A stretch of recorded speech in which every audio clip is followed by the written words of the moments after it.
दोस्तों, Arnold Schwarzenegger नाम तो शायद आपने सुना ही होगा। अगर नहीं भी सुना है तो कोई बात नहीं, क्योंकि आज आप इस वीडियो में जो सुनने वाले हो वो आपकी ज़िंदगी बदल के रख देगा। दोस्तों, आर्नोल्ड श्वार्ज़नेगर एक जाने माने body builder, actor, farmer politician और फिल्म मेकर है। इनकी सफलता की जो कहानी है वो कोई ओवरनाइट नहीं है। इन्हें ये मुकाम हासिल करने में बहुत मेहनत लगी है, और कितनी मेहनत वो मैं अपने शब्दों से एक्सप्रेस नहीं कर सकता। ये तो सिर्फ आर्नोल्ड श्वार्ज़नेगर ही बता सकते हैं। इन्होंने इंग्लिश में 10 मिनट की एक स्पीच दी है। इस स्पीच में उन्होंने सफलता के कुछ रूल्स बताए हैं। शायद इनकी कही गई बातें आपकी ज़िंदगी की दिशा बदल सकती है। तो चलिए शुरुआत करते हैं अब तक की सबसे बेस्ट स्पीच की। आई होप ये वीडियो आपकी ज़िंदगी में कुछ बदलाव लाएगा। मैं यहाँ पर सफलता के बारे में बात करने आया हूँ। सफलता का पहला रूल है विजन। अगर आपके पास विजन नहीं है कि आप कहाँ जा रहे हो, अगर आपके पास गोल नहीं है कि आप कहाँ जा रहे हो, तो आप अपने आसपास बहते रहते हो और आप कहीं भी नहीं पहुँच पाते। जैसा कि आप सभी जानते हैं कि मैं दूसरे वर्ल्ड वॉर के बाद 1947 में ऑस्ट्रेलिया में जन्मा था। सो मैं बहुत ही भाग्यशाली था कि मैं अपने ही विजन में ठोकरी खाता रहा, और जब मैं बड़ा हुआ तब मुझे ऑस्ट्रेलिया बिल्कुल भी पसंद नहीं था। मैं वहाँ से बाहर निकलने का इंतज़ार नहीं कर सकता था। मैं खुद को एक किसान बनते हुए देखना नहीं चाहता था। मैं खुद को एक फैक्ट्री में काम करते हुए देखना नहीं चाहता था। और यहाँ तक कि मेरे माता पिता चाहते थे कि मैं वहाँ पर रहूँ और साधारण से ज़िंदगी बिताऊँ, लेकिन ये उनका सपना था, उनका विज़न था, मेरा नहीं। मेरा विज़न उनसे बिल्कुल अलग था। मुझे लगा कि मैं कुछ खास करने के लिए पैदा हुआ हूँ, मैं कुछ यूनिक करने के लिए पैदा हुआ हूँ, मैं कुछ बड़ा करने के लिए पैदा हुआ हूँ। और फिर एक दिन मैं स्कूल गया। मुझे याद है मैं 11 साल का था, और उस दिन स्कूल में मुझे अमेरिका के बारे में एक डॉक्यूमेंट्री दिखाई, और उन्होंने उस डॉक्यूमेंट्री में अमेरिका की बड़ी बड़ी इमारतों को दिखाया, बड़े बड़े ब्रिजेस को दिखाया, 6 लेन फ्रीवेज को दिखाया। और ये सब चीज़ें देखने के बाद मैंने सोचा कि यही वो जगह है जहाँ पर मैं होना चाहता हूँ। मैं यहाँ पर छोटे छोटे फार्म हाउसेस के आसपास रहना नहीं चाहता, और छोटी छोटी इमारतों के आसपास भी मैं अमेरिका में होना चाहता हूँ। एक दिन ग्राज में मैं स्कूल की छुट्टी के बाद एक स्टोर के पास से गुजरा। ग्राज ऑस्ट्रेलिया का एक शहर है। सो मैं उसके अंदर गया और अपने आसपास देखा, और फिर मैंने एक किताब देखी। वहाँ भी बॉडी बिल्डिंग की एक किताब रखी थी। उसके कवर पर लिखा था रेज पार्क। रेज पार्क 3 बार मिस यूनिवर्स रह चुके हैं, और मैंने उन्हें एक पहलवान की तरह बहुत बड़ी स्क्रीन पे देखा। मैंने वो पढ़ा और मैंने अपने आप से कहा, वाओ, ये मेरी ज़िंदगी का ब्लूप्रिंट है। यही तो वो है जो मैं करना चाहता हूँ। मैं रेज पार्क की तरह बॉडी बिल्डिंग चैम्पियन बनना चाहता हूँ। मैं रेज पार्क की तरह मूवीज़ में जाना चाहता हूँ।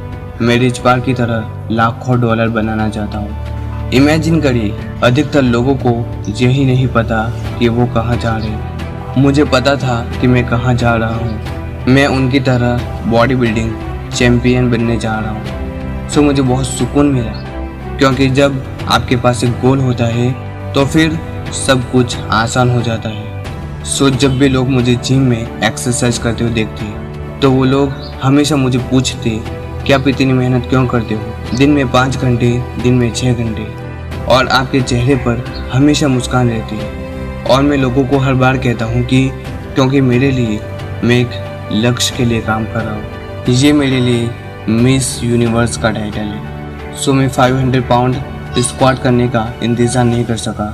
मैं दूसरे 500 पाउंड बेंच प्रेस करने का इंतज़ार नहीं कर सका। मैं दूसरे सीटअप्स के रेप्स करने का इंतज़ार नहीं कर सका। मैं दूसरी एक्सरसाइज का इंतज़ार नहीं कर सका। 20 की उम्र में मैं लंदन गया, और मैं दुनिया का सबसे यंगेस्ट मिस यूनिवर्स बनना चाहता था। अमेरिका में 74% लोग अपने काम से नफरत करते हैं, क्योंकि उनके पास कोई गोल नहीं होता, और अपने आसपास जो लोग करते हैं वही ये लोग करते हैं। और जब जॉब ओपनिंग का वक्त आता है तब वो जॉब करने लगते हैं, क्योंकि एट द एंड आपको काम तो करना ही पड़ेगा। ये एक मेडिकल स्टूडेंट की तरह है। वो जानता है कि उसे एक दिन डॉक्टर बनना है। आप जानो कि आप कहाँ जा रहे हो, और यही सेम चीज़ राजनीति में भी है, पॉलिटिक्स में भी है। मुझे याद है कि पॉलिटिक्स में मेरा बिल्कुल क्लियर विजन था कि मैं कैलिफोर्निया का लीडर बनूंगा। यह उतना ही था जितना मैं जा सकता था, क्योंकि मैं अमेरिका में पैदा नहीं हुआ था। सो प्रेसिडेंट के लिए मैं दौड़ नहीं सकता था। सो मैं दुनिया की 5वीं सबसे बड़ी इकोनॉमी का गवर्नर रहा। मैं गवर्नर के लिए दौड़ा और 2 महीनों के बाद मैं कैलिफोर्निया की स्टेट का गवर्नर बना, फिर से, क्योंकि मेरे पास एक क्लियर विजन था मैं कैलिफोर्निया के लिए क्या करने जा रहा हूँ। सो ये था rule number 1, have a vision. Rule number 2, don't listen to the naysayers. निंदा करने वालों को कभी मत सुनो। कभी भी कोई भी मेरे पास आके ये कहता है कि ये नहीं हो सकता, this is can't be done, तो मैं उसे सुनता हूँ, इट कैन बी डन, ये हो सकता है। जब वो कहते हैं नो, तो मैं उसे सुनता हूँ, यस।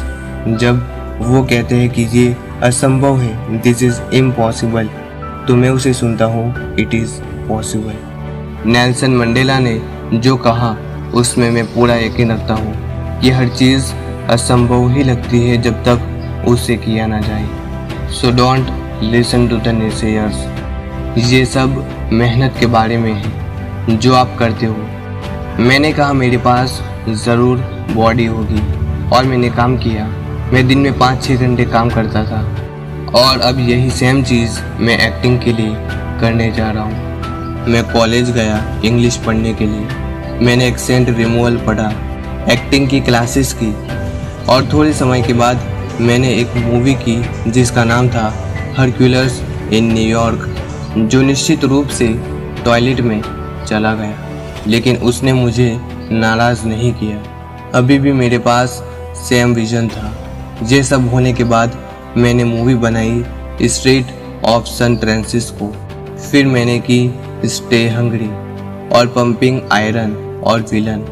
ये सब होने के बाद डेनो डी लॉरेंटिस ने मुझे अपने यूनिवर्सल स्टूडियो में बुलाया कॉनन द बर्बेरियन मूवी शूट करने के लिए।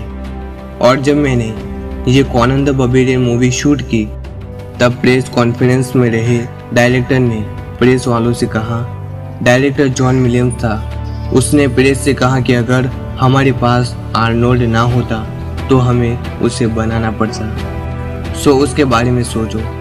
और जब वो रिलीज़ हुई तब वो बॉक्स ऑफिस में नंबर 1 हिट रही थी। और यही चीज़ टर्मिनेटर के साथ भी हुआ।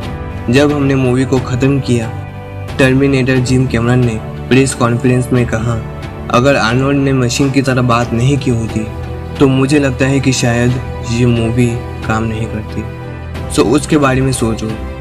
लेकिन मैं उन लूजर्स को कभी नहीं सुनता, कभी नहीं। सो ये आप सभी के लिए बहुत ही इम्पोर्टेंट लेसन है। जब भी कोई ये कहे कि नहीं ये बकवास विचार है, ये बकवास आइडिया है, तब आप उसे जवाब न दें, आप उसे करके दिखाइए।